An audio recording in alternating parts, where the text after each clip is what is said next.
Hey guys, this is Pepperworldwide, Kyoto edition. I rode the Shinkansen, or rather the bullet train from Tokyo to Kyoto. It was nice to relax and acceptable to eat on the Shinkansen, so I munched pretty hard. It was nice to breathe easy and reflect on my experiences in Tokyo on the train. You know, drink a beer. And before you know it, you're at your destination. Not like flying, where flying sucks for the most part, and you spend every second thinking about how you can't wait to get the fuck off the plane. The Shinkansen's really not like that. There's nothing stressful about going 200 miles per hour through the countryside. The place in Kyoto I was staying at was old housing for a sake brewery. It was super cute and traditional. The neighborhood had a river running through part of it. So calm.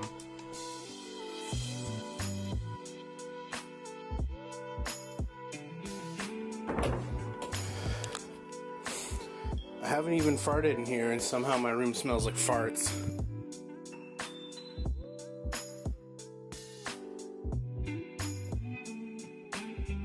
After settling into the place, it got dark, and ya boy was hungry. I found this little ramen shop, and for the first time in Japan, communication was hard. No English to be spoken. Not that I felt like they needed to cater to me or anything like that, I just felt kinda dumb, trying my best to order and using Google Translate, but it all worked out. I had some of the dankest tsukemen, super rich, thick broth, and noodles to dunk in it. Every ramen experience in Japan was different, and all of them awesome, but this tsukemen was the best tsukemen. The next day, it rained so hard, constantly, but that wasn't going to get in the way of me exploring the Fushimi Inari-taisha Shrines, and I really hope I said that correctly.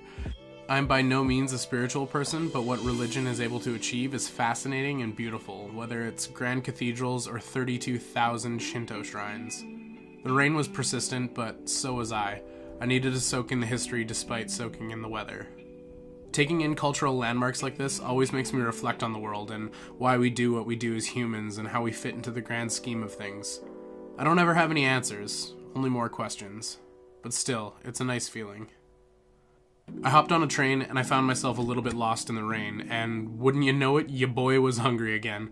So I went to another ramen shop, and this one, as you've probably guessed, was amazing. They welcomed me in and served me up some amazing ramen, and they had awesome hand-drawn signs and menus with this old demon dude, and it was an accurate representation of the man who ran the shop. It was so tasty, and it was a good refuge from the weather, and then I was back at it again. The last stop in Kyoto was Yodobashi Camera. It's a giant megastore with many floors, and they have an entire one dedicated to toys. I was in nerd heaven, shelves on shelves of model kits and Bandai stuff, and really everything that you could think of. All the stuff that we pay a premium for online was just on the shelf, accessible, ready to go, and they had a fuck ton of gashapon machines.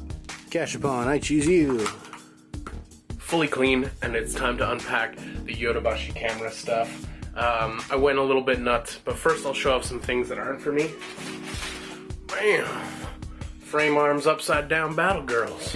Kotobukiya model kit for Tony. He asked me to pick this up for him. So it's some sniper lady babes. They're alright.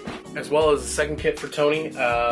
Road Runner, Soul Road Runner. Another Robo Babe model kit. So grabbed that from my sweet boy Tony. Some stuff for your old peppercine. Some stuff for me. It is hot up here. Okay, Hongo. So, Takeshi Hongo, this is Rider 1 from the original series of Kamen Rider, and, you know, it's him before he's activated his Masked Rider powers. Pretty cool. So, grabbed him, couldn't leave him behind. I've had a little bit of a Kamen Rider thing, a little bit of an obsession since I've been here, so I had to grab him, and then I went nuts. Oh my god. Shocker Combat Man. So these are the villains from Kamen Rider, Stormtrooper type. So like basically like Nazi luchadors, like, but he was super cheap. There was some promotion going on. He was like $20. That's a bargain. A crazy person, so I got two. You know me, the guy with like a million stormtroopers. You can never have enough cannon fodder. You can never have enough bad guys. So I had to grab him, and I don't know if this is just from the shower or if this is sweat. It might be sweat. So today was a pretty amazing day. Kyoto is a pretty wonderful city, but the shrines, man. The shrine today, that was so just just beautiful. It was beautiful, guys. I had a lovely, lovely day. I had some fucking dank ramen, man. Some of the best ramen I've ever had. It was fucking dope. I had a little sippy sip on some beers earlier. Life's fucking great.